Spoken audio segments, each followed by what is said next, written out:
It is our distinct pleasure to invite our esteemed trustee and Greenwood High ICSE and IBDP alumni from the class of 2015, Mr. Shivam Agarwal, a creative and young entrepreneur, to address the gathering. We are honored to have him share his thoughts and insights with us on this special occasion to inspire us. Hi guys, can you hear me? Yeah. Good evening, everyone. To the principal, the trustees, the faculty, the parents in the back who've been oscillating between pride and panic since 6 a.m., and most importantly, to the graduating class of 2026. And a very warm welcome to our distinguished chief guest, the Honorable Nara Lokesh, Cabinet Minister for IT, Education and Human Resource Development, Government of Andhra Pradesh. Stanford MBA, World Economic Forum Global Future Council member, a man who literally walked 4,000 kilometers across an entire state because he believed in something. Sir, the rest of us take Ubers. We are genuinely humbled.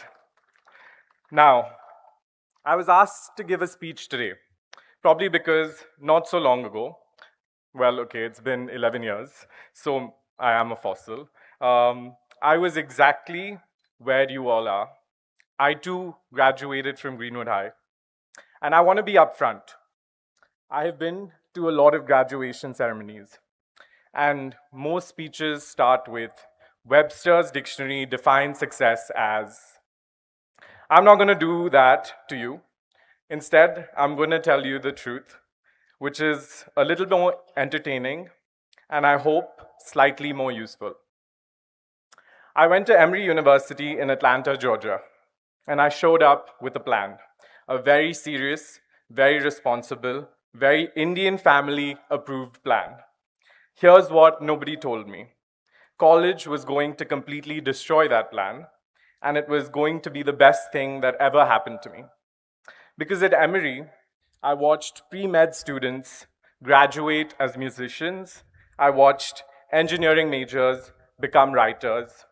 I watched someone take a course called The Psychology of Happiness, an actual accredited university course, and have their entire life view rewritten. That someone was me. And I also took a theater class. Not because it was required, because I'd always wanted to.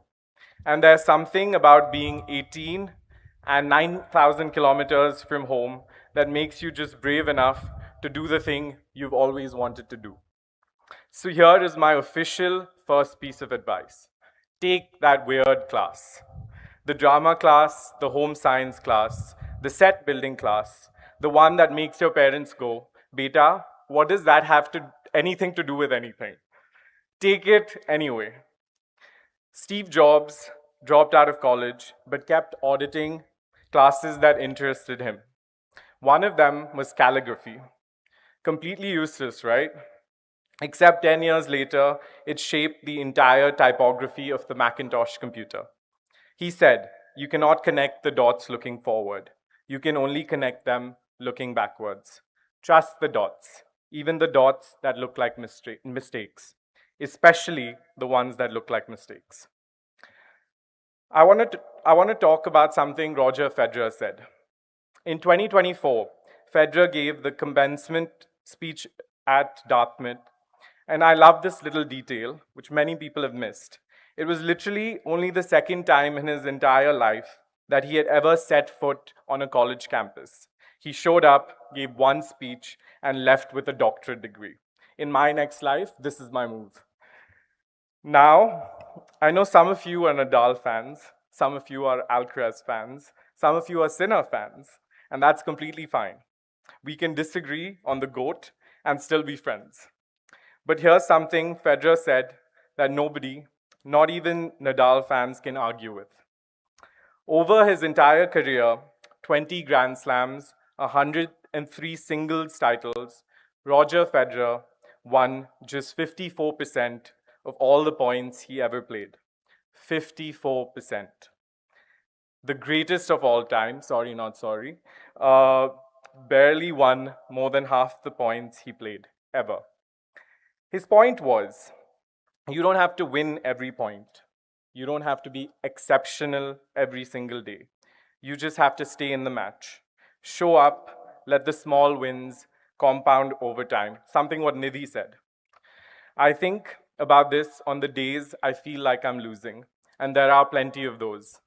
The difference between people who make it and the people who don't is in talent. It's refusal to walk off the court.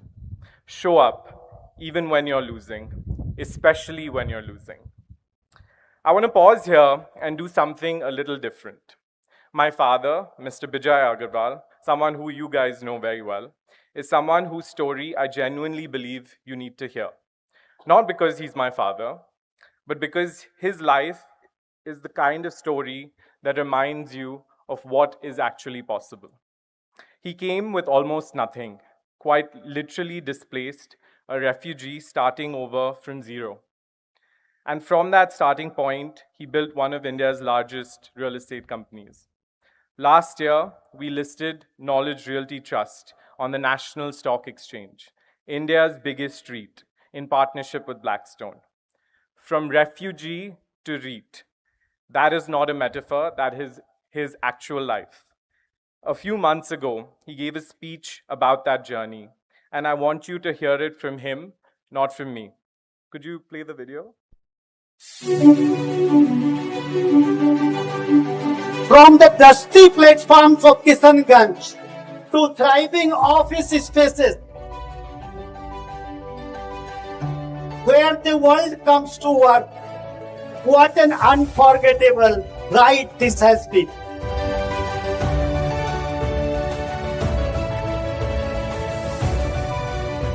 I come from very humble beginnings, and not many of you know my story.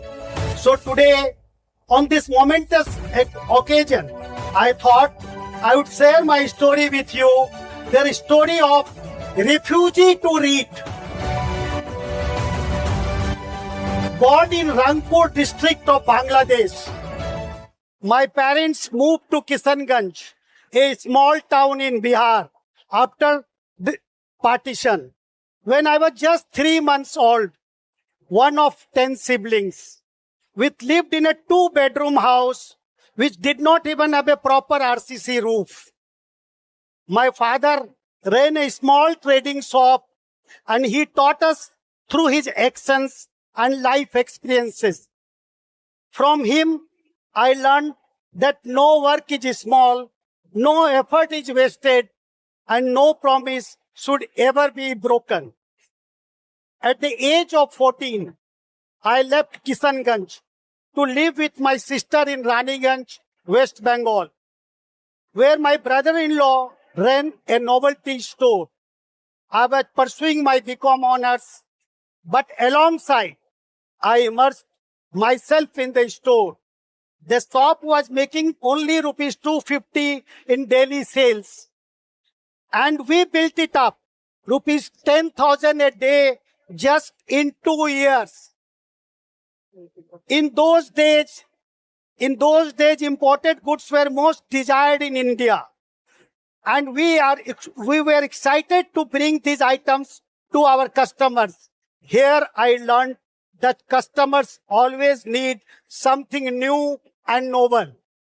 I used to travel 400 kilometers back and forth from Raniganj to Kolkata, countless times, week after week, standing in railway queues for the monthly pass to save money, because every rupee was important and I never missed a trip.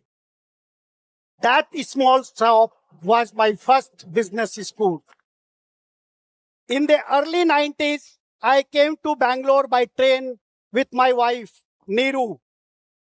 Just 2 days after our wedding, with a debt of rupees 2 lakh, which I had borrowed to cover my shortfall of our wedding expenses.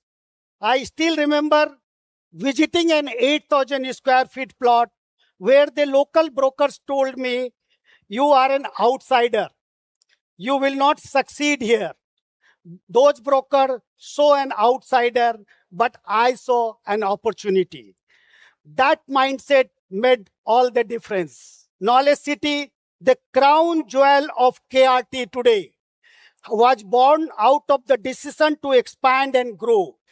In early 2016, Blackstone joined us as an equity partner. Together, we built something larger than either of us could have done alone. As the business grew, we diversified into residential, co-living, co-working, hospitality, and even education. Today, we are proud to serve not only just customers, but also large communities. India is not just growing, it is becoming unstoppable. And Satwa wants to grow with it. From 400 kilometers regular train journeys to launching India's largest REIT, what we have achieved today will mark in history.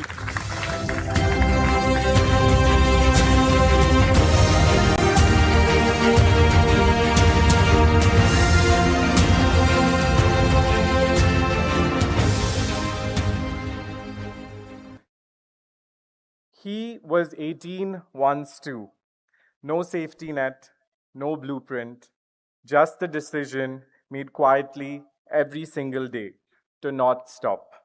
I think about that when I'm having a hard week.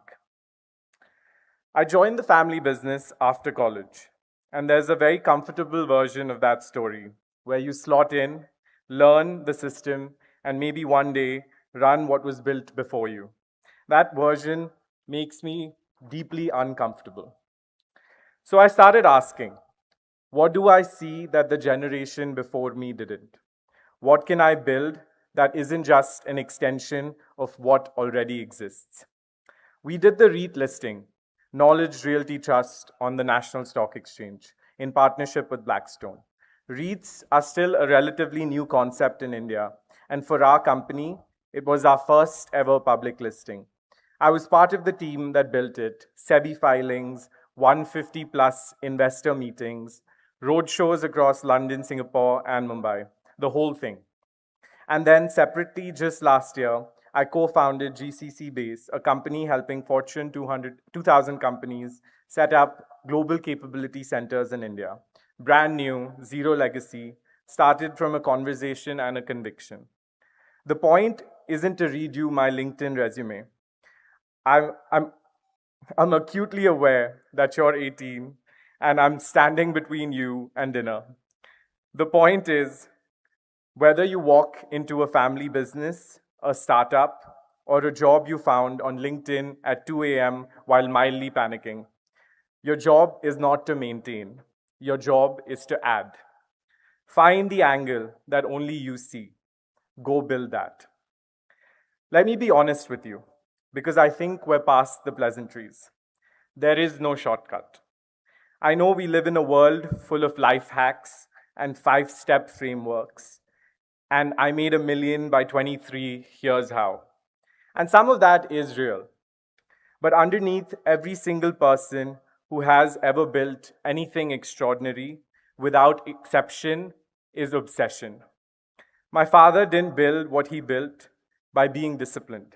He built it because he built it by being obsessed. Thinking about it when he woke up, when he went to sleep, every moment in between. The refugee who refused to stop moving forward. You have to find your thing, and then you have to love it enough to be a little unreasonable about it. No other way. I'm sorry. I genuinely wish I had better news. I wanted to be an actor. I know, let's just let that sit for a second. I did theater at Emory, loved it, and I genuinely thought, somewhere in the back of my head, the part that doesn't care about balance sheets, what if this is the thing? And then real life happened. I graduated, COVID hit, I came back to India, and there was just no avenue. No path in sight. The dream stayed exactly where it was, in my head, while I got busy with work, with responsibilities, with life. And for a long time, that's where it lived. In my head, zero action. Here's something nobody tells you. The gap between a dream and reality isn't talent. It isn't opportunity. It's that one decision, that one uncomfortable, slightly terrifying decision to actually begin. About 2.5 years ago, I moved to Bombay, and I don't fully know what shifted. Maybe it was the city, maybe it was the right people, maybe I just got tired of my dreams collecting dust. But I signed up for an acting class, just like that. Found people who pushed me, who didn't let me stay comfortable in the idea of it. And from there, I started making content.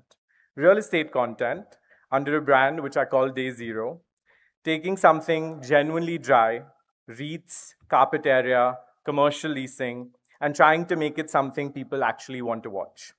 The theater training, the storytelling instinct, the subject matter I'd spent years learning, all those random dots connecting backwards. I still feel like I've just started. There is a mountain ahead of me, things I want to make, stories I want to tell, a standard I want to reach. And honestly, some days it feels completely impossible. But here's the thing, I genuinely love it. And I'm making a little bit of progress every single day. And that, I've learned, is enough to keep going. I'm not telling you this so you follow me on Instagram, although it would be very kind of you. I also have a podcast called Day Zero with Shiv, if you prefer your inspiration in audio format. No, I'm joking. I'm telling you this because whatever dream is sitting in your head right now, collecting dust, it is not waiting for the perfect moment. It is not waiting for more time, more money, more confidence, more clarity. It's waiting for you to begin. Somewhere, somehow, just begin. Class of 26, you are sitting at the most terrifying, most wide open moment of your life. Some of you have a plan. Some of you have a plan. Some of you have no plan. Some of you have a plan your parents made that you're privately dreading. All three of you are going to be fine. Take the weird class. Win 54% of your points. Find your obsession. Make it your own. And when your path looks like nothing of what you imagined, look closely. Because sometimes that's not a detour. Sometimes that's exactly where you were always supposed to end up. Congratulations, class of 26. Go do something that surprises every single person, including yourselves.